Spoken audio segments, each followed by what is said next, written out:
नमस्कार, current news में आपका स्वागत है। मैं हूं आतिफा काजी। इस सेगमेंट में हम उन खास और जरूरी खबरों की चर्चा करते हैं जो आपकी परीक्षा के लिहाज से बेहद अहम साबित हो सकती हैं। ये बीते हफ्ते की वो बड़ी खबरें होती हैं जिनके इर्द गिर्द आपकी परीक्षा के सवाल बनाए जा सकते हैं। तो आइए सबसे पहले हेडलाइंस पर डालते हैं नजर। सुप्रीम कोर्ट पहुंचा मणिपुर का मामला। हाईकोर्ट के फैसले को मिली चुनौती। मैतेई समुदाय को जनजाति का दर्जा देने का किया विरोध। दिल्ली केंद्र विवाद पर सुप्रीम फैसला। अदालत ने केंद्र को दिया झटका। दिल्ली सरकार को मिला अफसर के तबादले का अधिकार।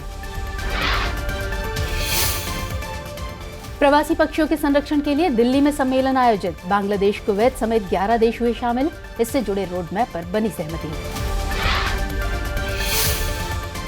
कॉमन यूनिफॉर्म में नजर आएंगे आर्मी के उच्च अधिकारी। 1 अगस्त से लागू होगा न्यू यूनिफॉर्म कोड। 40 साल पुरानी राह पर हुई वापसी। और रेल विकास निगम लिमिटेड को मिला नवरत्न का दर्जा। इससे पहले मिनी रत्न थी ये कंपनी। 2003 में हुई थी स्थापना।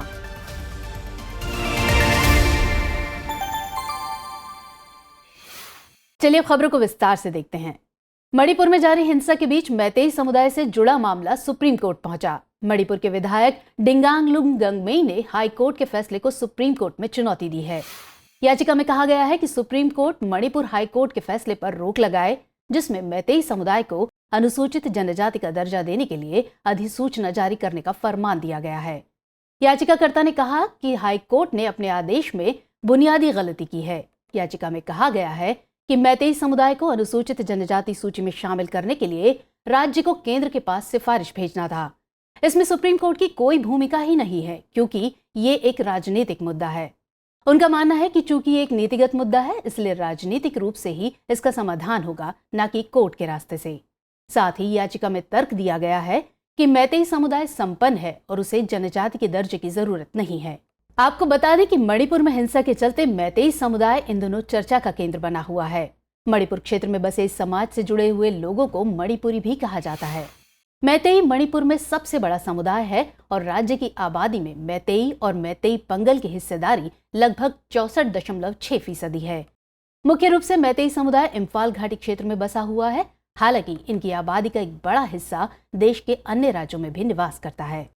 इसके अतिरिक्त बांग्लादेश और म्यांमार में भी इस समुदाय के लोग बसे हुए हैं। गौरतलब है कि एसटी कैटेगरी में शामिल होने के लिए एक विशेष प्रक्रिया से गुजरना पड़ता है। आपको बता दें कि किसी विशेष समुदाय को अनुसूचित जनजाति सूची में शामिल करने के लिए पहले राज्य अथवा केंद्र सरकार द्वारा मांग की जाती है और इसके बाद आवेदन केंद्रीय जनजातीय मामलों के मंत्रालय और बाद में भारत के रजिस्ट्रार जनरल के समक्ष जाता है। इसके बाद संसद के दोनों सदनों से संविधान अनुसूचित जनजातियां आदेश 1950 में संशोधन करने वाला विधेयक पारित किया जाता है। इसके बाद अंत में राष्ट्रपति द्वारा स्वीकृति मिलने के बाद समुदाय को अनुसूचित जनजाति की सूची में शामिल कर लिया जाता है। संविधान के आर्टिकल 342 में राष्ट्रपति के इस विशेषाधिकार का उल्लेख किया गया है।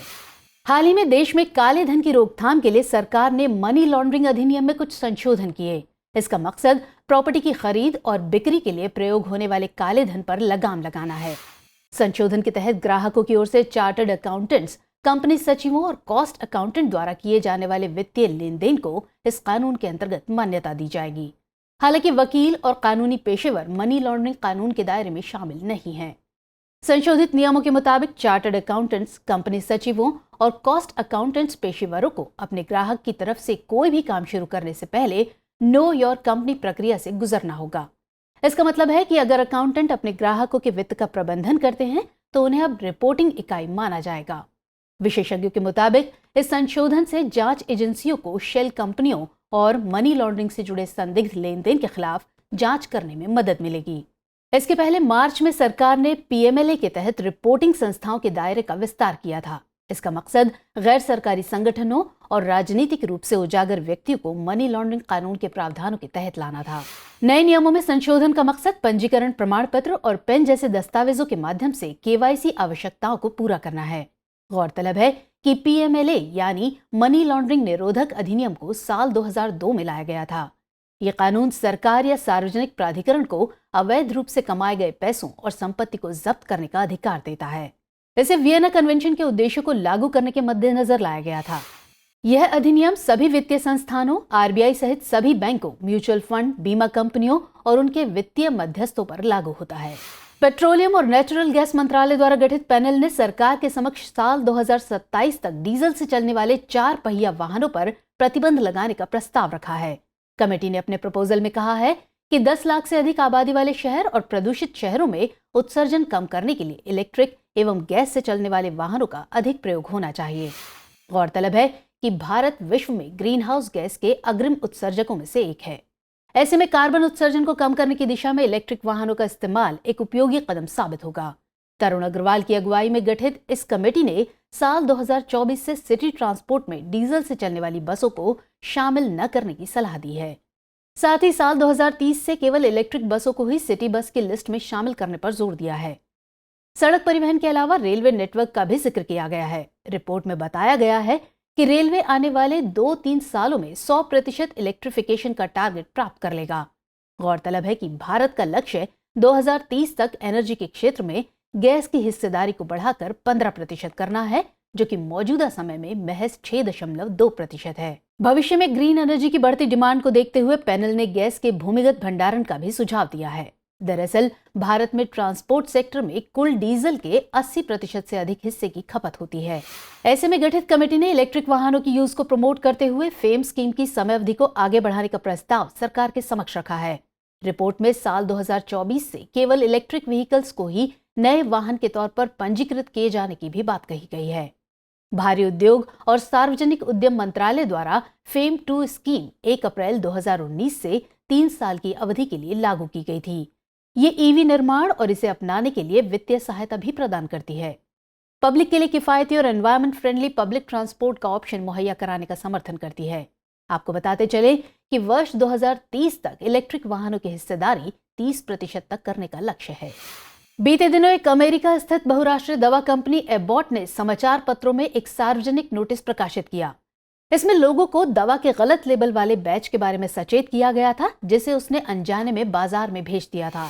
हालांकि ये घटना अमेरिका में आम है, लेकिन भारत में घटिया या गलत लेबल वाली दवाओं को वापस लेते नहीं देखा गया है। ऐसे में जानकारों ने अस्वीकृत दवाओं की बिक्री की समस्या को उजागर करते हुए इसके लिए तत्काल कानून बनाने पर जोर दिया है। असल में दवाओं को वापस लेने की प्रक्रिया को ड्रग रिकॉल कहा जाता है। इसके तहत प्रिस्क्रिप्शन या ओवर द काउंटर दवा को साइड इफेक्ट के चलते बाजार से हटाया जाता है। इस प्रक्रिया को तब अमल में लाया जाता है जब किसी दवा की सुरक्षा, प्रभावकारिता या गुणवत्ता को नियंत्रित करने वाले कानूनों और नियमों का उल्लंघन होता है। इसका मकसद उत्पाद को बाजार से हटाकर जनता को नुकसान से बचाना है। गौरतलब है कि भारत में साल 1976 से घटिया दवाओं के लिए एक अनिवार्य रिकॉल कानून बनाने पर विचार किया जा रहा है। मौजूदा हालात यह हैं कि अभी तक इस संबंध में कोई कानून नहीं है। 2012 में इस संबंध में स्वास्थ्य और परिवार कल्याण से संबंधित संसदीय स्थायी समिति द्वारा अन्य मुद्दों के साथ रिकॉल का मुद्दा फिर से उठाया गया था, लेकिन इस दिशा में अब तक सफलता नहीं मिली है। जानकारों के मुताबिक उदासीनता, विशेषज्ञता की कमी और सार्वजनिक स्वास्थ्य की तुलना में दवा उद्योग के विकास में अधिक रुचि आदि इसके विभिन्न प्रमुख कारण हैं। यही कारण है कि आज तक भारत में इससे संबंधित कानून का अभाव है। केंद्र और दिल्ली सरकार के बीच चल रही तनातनी के बीच सुप्रीम कोर्ट ने केंद्र सरकार को झटका दे दिया है। सीजेआई डीवाई चंद्रचूड़ की अध्यक्षता वाली बेंच ने दिल्ली सरकार के पक्ष में बड़ा फैसला सुनाया है। कोर्ट ने कहा कि पुलिस, कानून व्यवस्था और जमीन को छोड़कर बाकी अधिकार दिल्ली सरकार के पास होंगे। ऑफिसर्स की पोस्टिंग और ट्रांसफर का मामला भी दिल्ली सरकार के हाथों में ही होगा। दरअसल केंद्र और दिल्ली सरकार के बीच कई सालों से प्रशासनिक सेवाओं पर नियंत्रण को लेकर खींचतान चल रही थी। लंबी कानूनी लड़ाई के बाद सुप्रीम कोर्ट ने अपने फैसले में साफ किया कि प्रदेश में प्रशासनिक अधिकारियों की पोस्टिंग और ट्रांसफर का अधिकार दिल्ली सरकार के पास होगा और इसके साथ ही उपराज्यपाल को प्रशासनिक मामलों में दिल्ली सरकार की सलाह को तरजीह देनी होगी। सीजेआई डीवाई चंद्रचूड़ की अध्यक्षता वाली बेंच ने अपने फैसले में यह भी कहा कि जनता द्वारा चुनी हुई सरकार को प्रशासन पर कंट्रोल रखने की आवश्यकता है। आगे सुप्रीम कोर्ट ने कहा कि प्रदेश से जुड़े दिन प्रतिदिन का प्रशासनिक कार्य का अधिकार लोगों द्वारा चुनी हुई सरकार के पास ही है। इसमें आईएएस और दिल्ली सरकार के विभागों में तैनात संयुक्त कैडर शामिल है। जानकारी के लिए बता दें कि एस बालकृष्णन कमेटी की सिफारिशों के बाद दिल्ली को विशेष दर्जा प्राप्त हुआ था। साल 1991 में भारतीय संविधान में 69वें संशोधन अधिनियम के तहत आर्टिकल 239 ए को शामिल किया गया। आर्टिकल 239 ए के अनुसार केंद्र शासित प्रदेश होने के बावजूद दिल्ली में विधानसभा होगी, जिसे पुलिस, सार्वजनिक व्यवस्था और भूमि को छोड़कर अन्य मामलों में कानून बनाने का अधिकार प्राप्त होगा। हाल ही में यूएस FDA यानी United states food and drug administration ने रेस्पिरेटरी सिंकिटियल वायरस के खिलाफ पहले टीके को मंजूरी दी। आमतौर पर RSV बुखार, खांसी और जुकाम का कारण बनता है, लेकिन कुछ विशेष स्थितियों में निमोनिया और फेफड़ों में सूजन जैसी गंभीर समस्या भी उत्पन्न कर सकता है। ये पहला मौका है जब इस संक्रमण से संबंधित किसी वैक्सीन को मंजूरी मिली है। करीब 25,000 लोगों पर इस वैक्सीन का परीक्षण किया गया था। इसमें आधे लोगों को वैक्सीन की डोज दी गई तथा बाकी को प्लेसिबो दिया गया। परीक्षण में पाया गया कि टीके के उपयोग से सांस संबंधी रोग जैसे निमोनिया और ब्रोंकियोलाइटिस की जटिलताओं में 80% तक कमी आई। हालांकि यूएस FDA ने फिलहाल 60 वर्ष से अधिक आयु तथा अन्य बीमारियों से जूझ रहे लोगों को ही वैक्सीन की डोज देने की सिफारिश की है। गौरतलब है कि RSV एक श्वसन संक्रमण है जो कि बाकी इन्फ्लुएंजा या राइनो वायरस की तरह ही समय समय पर पूरे देश में अपने पैर पसारता है। किसी अन्य संक्रमण की तरह इस वायरस का असर भी 1-2 हफ्तों में खत्म हो जाता है। हालांकि इस बीमारी के चपेट में 6 माह से कम उम्र के बच्चे और 60 वर्ष से अधिक उम्र के बुजुर्ग आते हैं। दरअसल इस संक्रमण में निमोनिया और ब्रोंकियोलाइटिस की समस्या उत्पन्न होती है, जिससे कई बार रोगी की मृत्यु तक हो जाती है। हेल्थ सेक्टर दिन प्रतिदिन अपनी नई खोज के साथ मानव जीवन को बेहतर बनाने में अहम भूमिका निभा रहा है। इसी क्रम में न्यूक्लियर मेडिसिन कैंसर जैसी गंभीर बीमारी के खिलाफ लड़ने की नई उम्मीद बनकर आई है। आपको बता दें कि WHO के अनुसार साल 2020 में कैंसर के कारण करीब 10 मिलियन लोगों की मृत्यु हुई। हालांकि मौजूदा समय में कुछ प्रकार के कैंसर का इलाज संभव है। उनमें से एक है cervical cancer. HPV vaccine cervical cancer की रोकथाम में 100% तक प्रभावशाली है। आज कैंसर से लड़ने के लिए कई प्रकार की तकनीक का इस्तेमाल किया जाता है। उनमें से सबसे बेहतर परिणाम न्यूक्लियर मेडिसिन द्वारा मिला है। कैंसर विशेषज्ञों ने इस गंभीर बीमारी के इलाज पर बात करते हुए बताया कि जहां कीमोथेरेपी में कैंसर सेल्स के साथ साथ हेल्दी सेल्स भी नष्ट हो जाते हैं, वहीं दूसरी तरफ न्यूक्लियर मेडिसिन सिर्फ कैंसर सेल्स को टारगेट कर उन्हें खत्म करती है। इस प्रक्रिया में न्यूक्लियर मेडिसिन के जरिए पेशेंट को टारगेटेड थेरेपी दी जाती है, जिसे रेडियो इम्यूनोथेरेपी या रेडियो लिगैंड थेरेपी भी कहा जाता है। इस प्रक्रिया में हेल्दी सेल्स को कम नुकसान पहुंचता है। विशेषज्ञों के अनुसार कीमोथेरेपी की तुलना में इसके साइड इफेक्ट्स कम हैं। हालांकि परमाणु चिकित्सा का प्रयोग केवल विशिष्ट प्रकार के कैंसर तक ही सीमित है और वर्तमान में ये सभी रोगियों के लिए उपयुक्त नहीं है। आपको बता दें कि न्यूक्लियर मेडिसिन सिर्फ कैंसर का इलाज ही नहीं, बल्कि सही समय पर बीमारी की पहचान करने में भी अहम भूमिका निभाती है। पॉजिट्रॉन एमिशन टोमोग्राफी स्कैन के जरिए विभिन्न प्रकार के कैंसर की पहचान संभव है। इस तकनीक की सहायता से ट्यूमर की लोकेशन, साइज और शरीर में कैंसर के फैलाव की जानकारी भी प्राप्त होती है। हाल ही में RVNL यानी रेल विकास निगम लिमिटेड को नवरत्न कंपनी का दर्जा मिला। नवरत्न का दर्जा प्राप्त होने के बाद RVNL के अधिकार, परिचालन स्वतंत्रता और वित्तीय स्वायत्तता में वृद्धि होने की संभावना है। इसके पहले साल 2013 में इस कंपनी को मिनी रत्न का दर्जा मिला था। आपको बता दें कि किसी भी केंद्रीय सार्वजनिक क्षेत्र उद्यम को उनको होने वाले लाभ और नेटवर्थ के आधार पर 3 श्रेणियों में बांटा जाता है। ये श्रेणियां हैं महारत्न, नवरत्न और मिनी रत्न। महारत्न का दर्जा हासिल करने के लिए कंपनी का नवरत्न होना जरूरी है। साथ ही पिछले 3 सालों का औसत वार्षिक लाभ 5,000 करोड़ रुपए से अधिक होना चाहिए। इसके अलावा पिछले 3 सालों का औसत वार्षिक नेटवर्थ 15,000 करोड़ रुपए से अधिक होना चाहिए, जबकि 3 वर्ष का औसत वार्षिक टर्नओवर 25,000 करोड़ रुपए से अधिक होना आवश्यक है। इन कंपनियों का सेबी के नियमों के तहत न्यूनतम निर्धारित शेयर होल्डिंग के साथ भारतीय स्टॉक एक्सचेंज में सूचीबद्ध होना भी आवश्यक है। नवरत्न का दर्जा प्राप्त करने के लिए कंपनी को मिनी रत्न श्रेणी 1 का होना चाहिए। साथ ही पिछले 5 में से 3 सालों में समझौता ज्ञापन प्रणाली के तहत बहुत अच्छी या उत्कृष्ट रेटिंग प्राप्त करना आवश्यक है। गौरतलब है कि मिनी रत्न को मिनी रत्न श्रेणी 1 और मिनी रत्न श्रेणी 2 में विभाजित किया गया है। मिनी रत्न श्रेणी 1 और मिनी रत्न श्रेणी 2 का दर्जा प्राप्त करने के लिए कंपनी का पिछले 3 वर्षों से निरंतर लाभ की स्थिति में होना जरूरी है। इसके अलावा कंपनी का नेट वैल्यू सकारात्मक होना चाहिए। अंतर बस इतना है कि मिनी रत्न श्रेणी 1 के लिए कंपनी ने 3 वर्षों में न्यूनतम 1 वर्ष टैक्स चुकाने से पहले 30 करोड़ रुपए या उससे अधिक का लाभ अर्जित किया हो। गौरतलब है कि RVNL साल 2003 में स्थापित की गई थी। इसका मकसद रेलवे के बुनियादी ढांचे से संबंधित परियोजनाओं का कार्यान्वयन करना है। साथ ही विशेष प्रयोजन वाहन परियोजनाओं के लिए अतिरिक्त बजटीय संसाधनों को जुटाना है।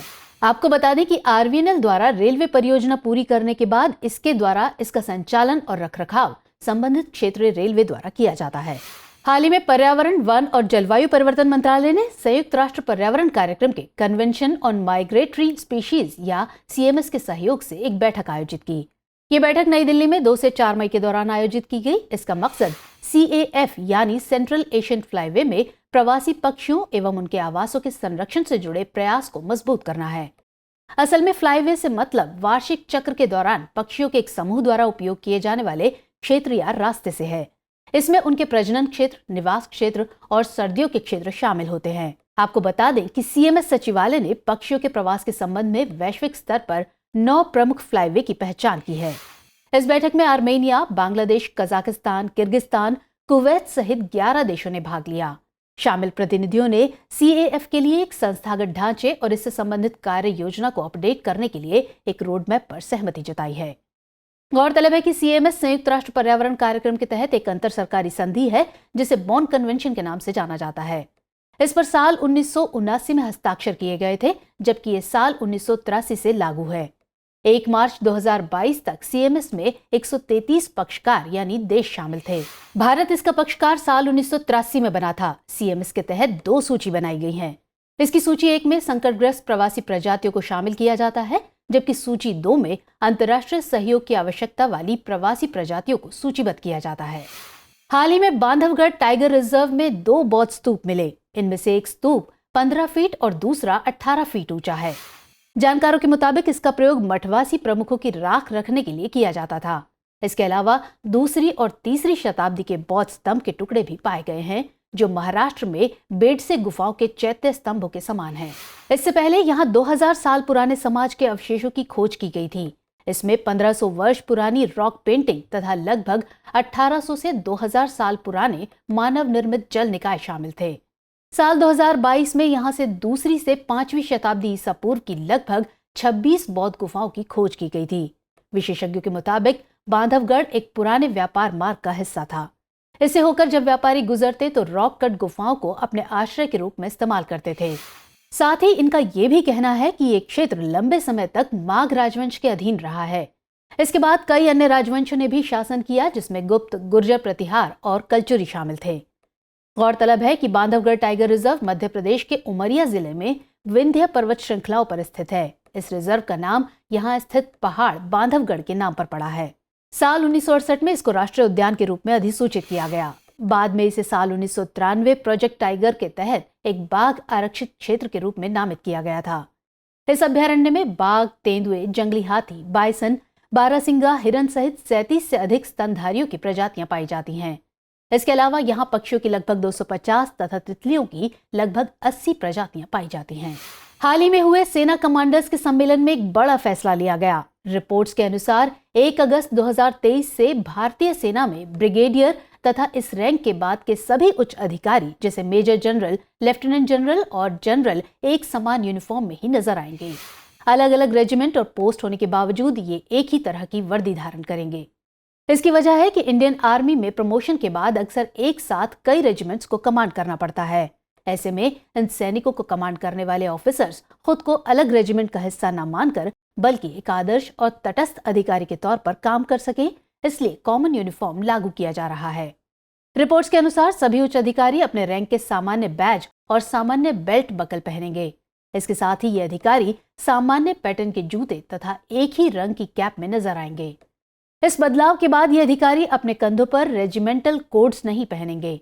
इसके साथ ही अधिकारियों को अपने शोल्डर पर फ्लैश जैसे स्पेशल फोर्सेस, अरुणाचल स्काउट्स लगाने की भी अनुमति नहीं होगी। आपकी जानकारी के लिए बता दें कि हर रेजिमेंट की अलग रेजिमेंटल कोड्स होती हैं और इसके साथ ही प्रत्येक अधिकारी के कंधे पर लगने वाला बैज भी अलग होता है। इसके अतिरिक्त सेना अधिकारियों की वर्दी में इस्तेमाल होने वाले बटन भी अलग होते हैं। जैसे राइफल रेजिमेंट्स के यूनिफॉर्म में ब्लैक बटन का इस्तेमाल होता है तथा ब्रिगेड ऑफ द गार्ड्स के अधिकारी की वर्दी में बटन का कलर गोल्डन होता है। हालांकि ये कोई पहला मौका नहीं है जब सेना की यूनिफॉर्म में इस प्रकार का बदलाव किया गया हो। आपको बता दें कि भारतीय सेना कॉमन यूनिफॉर्म की दिशा में अपने 40 साल पुराने रास्ते पर लौट रही है। दरअसल 1980 के दशक के मध्य तक रेजिमेंटल सेवा लेफ्टिनेंट कर्नल के पद तक ही सीमित थी।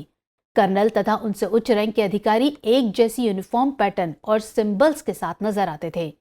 ब्रिगेडियर तथा कर्नल रैंक के अधिकारियों ने अपने अपने रेजिमेंट के प्रतीक चिन्हों को त्याग कर मात्र अपनी खाकी रंग के कैप पर अशोक एम्ब्लेम को ही धारण किया था। हालांकि 1980 के दशक के मध्य में एक बटालियन या रेजिमेंट की कमान को कर्नल के पद पर अपग्रेड करने का फैसला लिया गया था। इस निर्णय के बाद ही उच्च अधिकारियों ने अपने अपने रेजिमेंट के प्रतीक चिन्ह को पहनना शुरू कर दिया। इसके साथ ही ब्रिगेडियर रैंक के ऑफिसर्स को जनरल ऑफिसर्स की कैप बैज पहनने की अनुमति दी गई थी, जिसमें क्रॉस की हुई तलवार और ओक के पत्तों की माला के साथ बैटन भी शामिल था। हाल ही में यूके स्थित संस्था BHRRC यानी business and human rights resource centre द्वारा एक रिपोर्ट जारी की गई। रिपोर्ट के मुताबिक साल 2022 में हानिकारक व्यावसायिक प्रथाओं का विरोध करने वालों पर हमलों के मामले में भारत ब्राजील के बाद दूसरे स्थान पर रहा। इस कारण भारत और ब्राजील को मानवाधिकार और श्रमिक कार्यकर्ताओं के लिए दुनिया की सबसे खतरनाक जगह बताई गई है। रिपोर्ट के मुताबिक बीते साल भारत में ऐसे हमलों की संख्या 54 जबकि ब्राजील में 63 थी। रिपोर्ट के मुताबिक साल 2022 में हुए सभी हमलों में से 30% हमले खनन क्षेत्र से जुड़े थे। इसमें भी लगभग 75% विरोध जलवायु, भूमि और पर्यावरण से जुड़े थे। मानवाधिकारों के उल्लंघन और पर्यावरणीय अपराधों के खिलाफ लड़ने वाले लोगों को कई हमलों का सामना करना पड़ा। चिंता की बात यह है कि ज्यादातर ये हमले महिलाओं के खिलाफ थे। नतीजतन महिलाओं को मनोवैज्ञानिक नुकसान से गुजरना पड़ा। हानिकारक व्यावसायिक प्रथाओं के तहत भूमि अधिग्रहण और विस्थापन, नकारात्मक पर्यावरणीय और स्वास्थ्य प्रभाव, भोजन और पारंपरिक आजीविका के अधिकार का हनन आदि गतिविधियां शामिल हैं। रिपोर्ट में मानवाधिकारों के उल्लंघन को रोकने के लिए राज्यों, कंपनियों और निवेशकों को कुछ उपाय सुझाए गए हैं। रिपोर्ट ने कहा कि राज्यों को मानवाधिकारों, सतत विकास और एक स्वस्थ वातावरण को बढ़ावा देने के लिए कुछ नियम बनाने चाहिए। साथ ही इस प्रकार के हमलों को रोकने के लिए कानून बनाने की सलाह दी गई है। तो चलिए खबरों के बाद अब बुलेटिन से जुड़े 5 सवालों पर डालते हैं एक नजर। आज के बुलेटिन पर आधारित 5 प्रश्न इस प्रकार हैं। पहला प्रश्न है, हाल ही में मणिपुर में भड़की हिंसा से जुड़े निम्नलिखित कथनों पर ध्यान दीजिए। 1. मणिपुर में हुई हिंसा मैतेई समुदाय को अनुसूचित जनजाति का दर्जा देने से संबंधित है। 2. मैतेई मणिपुर का सबसे बड़ा समुदाय है। 3. किसी समुदाय को अनुसूचित जनजाति का दर्जा देना अनुच्छेद 342 के तहत राष्ट्रपति का विशेषाधिकार है। उपर्युक्त में से कौन सा यहाँ से कथन सही है या फिर हैं? केवल कथन 1, कथन 2 और 3, कथन 1 और 2 या फिर सभी? अगला प्रश्न है, निम्नलिखित कथनों पर विचार कीजिए। 1. काले धन की रोकथाम के लिए सरकार ने मनी लॉन्ड्रिंग अधिनियम में कुछ संशोधन किए हैं। 2. संशोधित नियमों के मुताबिक चार्टर्ड अकाउंटेंट्स, कंपनी सचिवों और कॉस्ट अकाउंटेंट्स प्रोफेशनल्स को अपने ग्राहकों की तरफ से कोई भी काम शुरू करने से पहले नो योर कंपनी प्रक्रिया से गुजरना होगा। उपर्युक्त में से सही कथन है या हैं? केवल 1, केवल 2, 1 और 2 दोनों या फिर ना तो 1 ना ही 2? अगला प्रश्न है, निम्नलिखित कथनों पर विचार कीजिए। 1. United states food and drug administration ने रेस्पिरेटरी सिंकिटियल वायरस के खिलाफ पहले टीके को मंजूरी दी है। 2. यह टीका 60% तक निमोनिया और ब्रोंकियोलाइटिस की समस्या को ठीक करने में सक्षम है। उपर्युक्त में से सही कथन है या हैं? केवल 1, केवल 2, 1 और 2 दोनों या फिर ना तो 1 और ना ही 2? अगला प्रश्न है, निम्नलिखित कथनों पर विचार कीजिए। 1. रेल विकास निगम लिमिटेड को नवरत्न कंपनी का दर्जा प्रदान किया गया है। 2. साल 2013 में इस कंपनी को मिनी रत्न का दर्जा प्रदान किया गया था। 3. किसी कंपनी को महारत्न का दर्जा हासिल करने के लिए कंपनी का नवरत्न होना जरूरी है। उपर्युक्त में से कौन सा यहाँ से कथन सही है या फिर हैं? केवल कथन 1, कथन 2 और 3, कथन 1 और 2 या फिर सभी? अंतिम प्रश्न है, निम्नलिखित कथनों पर विचार कीजिए। 1. हाल ही में बांधवगढ़ टाइगर रिजर्व में 2 बौद्ध स्तूप मिले हैं। 2. एक स्तूप 15 फीट और दूसरा 18 फीट ऊंचा है। 3. बांधवगढ़ टाइगर रिजर्व मध्य प्रदेश के भोपाल जिले में विंध्य पर्वत श्रृंखला पर स्थित है। उपर्युक्त में से गलत कथन है या हैं? केवल 1 और 2, केवल कथन 3, कथन 2 और 3 या फिर कथन 1 और 3?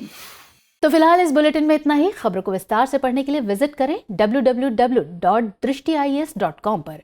साथ ही दृष्टि आईएएस के हिंदी, अंग्रेजी यूट्यूब चैनल और दृष्टि पीसीएस यूट्यूब चैनल को लाइक, शेयर और सब्सक्राइब करना न भूलें। लेकिन चलते चलते डालते हैं कुछ छोटी मगर जरूरी खबरों पर नजर। हाल ही में केंद्र सरकार ने गैर संचारी रोगों की रोकथाम के लिए चलाए जाने वाले कार्यक्रम का नाम परिवर्तित करने का निर्णय लिया है। गौरतलब है कि पहले इस कार्यक्रम का नाम national programme for prevention and control of cancer, diabetes, cardiovascular diseases and stroke था, लेकिन स्वास्थ्य व परिवार कल्याण मंत्रालय का कहना है चूंकि इस कार्यक्रम में कैंसर, मधुमेह, हृदय रोग और स्ट्रोक के अलावा गैर अल्कोहल फैटी लिवर रोग, क्रोनिक किडनी रोग आदि जैसे रोगों का भी नियंत्रण और रोकथाम शामिल है, इसलिए अब इस कार्यक्रम का नाम national programme for prevention and control of non communicable diseases कर दिया गया है।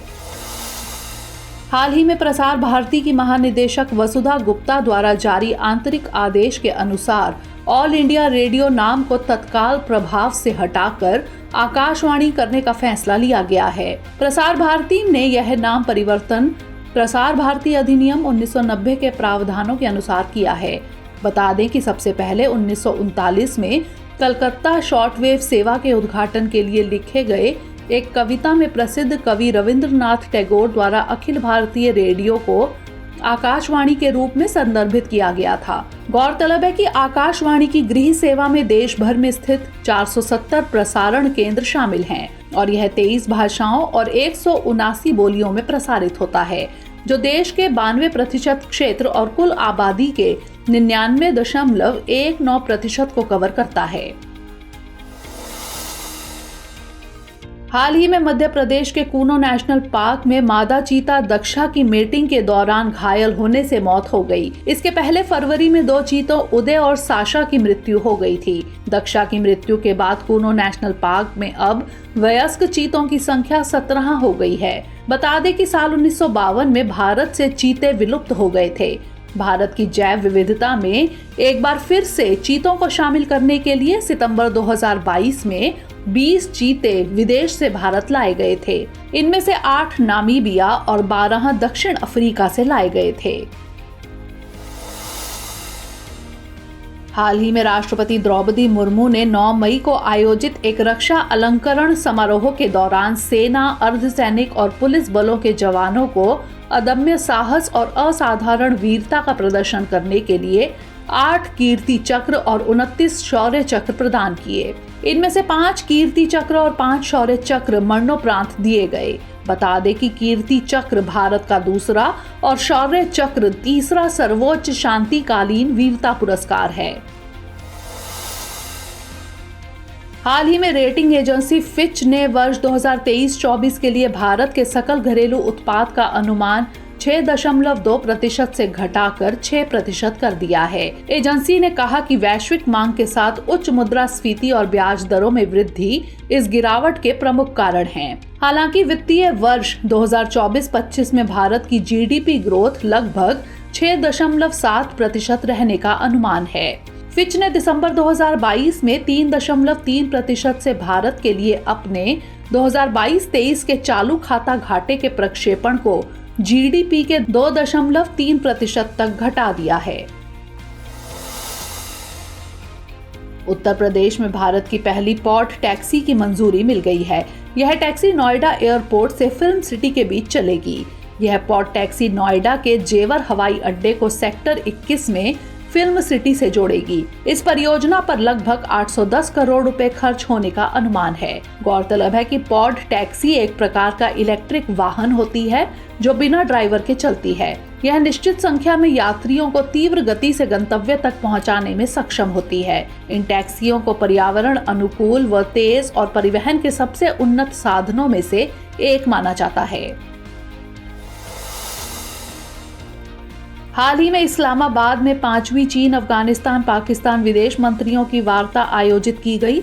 इस वार्ता के दौरान चीन पाकिस्तान आर्थिक गलियारे को अफगानिस्तान तक विस्तारित करने पर सहमति बनी है, जिसका उद्देश्य पाकिस्तान, चीन व अफगानिस्तान के क्षेत्रीय संपर्क को केंद्रीकृत करके उनकी क्षमता का पूरी तरह से दोहन करना और आपसी आर्थिक संबंधों में घनिष्ठता लाना है। बता दें कि CPEC की कल्पना चीनी प्रधानमंत्री ली केकियांग ने मई 2013 में अपनी पाकिस्तान यात्रा के दौरान की थी, जिसका उद्देश्य दोनों देशों के आर्थिक हितों के लिए पाकिस्तान के ग्वादर बंदरगाह को चीन के शिनजियांग प्रांत से जोड़ना था। हाल ही में पंजाब सरकार ने NHAI सहित सभी सड़क निर्माण एजेंसियों को चलने के अधिकार के तहत पैदल यात्रियों और साइकिल यात्रियों की सुविधा के लिए फुटपाथ का निर्माण करना अनिवार्य कर दिया है। पंजाब यह नियम लागू करने वाला पहला राज्य बन गया है। गौरतलब है कि बीते कुछ समय से पैदल चलने वालों और साइकिल चालकों की मौतों में लगातार वृद्धि हो रही थी, जिसके चलते पंजाब और हरियाणा हाई कोर्ट में और सुप्रीम कोर्ट में एक जनहित याचिका दायर की गई थी। हाल ही में बंगाल की खाड़ी के पास चक्रवात मोचा ने दस्तक दी है। मौसम वैज्ञानिकों का मानना है कि यह तूफान भारत, बांग्लादेश और म्यांमार को प्रभावित करेगा। बांग्लादेश और म्यांमार में भूस्खलन की भी संभावना है। इस चक्रवात का नामकरण यमन देश ने किया है। इस चक्रवात का नाम लाल सागर बंदरगाह शहर के नाम पर रखा गया है, जिसे 500 साल पहले दुनिया में कॉफी पेश करने के लिए जाना जाता है। हमारी टीम कोशिश करती है कि आपको दी गई खबरों में एक भी गलती ना हो, लेकिन यदि किसी सोर्स या ह्यूमन एरर की वजह से ऐसी गलती हो जाती है तो इस वीडियो के कमेंट बॉक्स में उस गलती को सुधार कर पिन कर दिया जाता है और यह आपको कमेंट बॉक्स में सबसे ऊपर दिखाई देता है।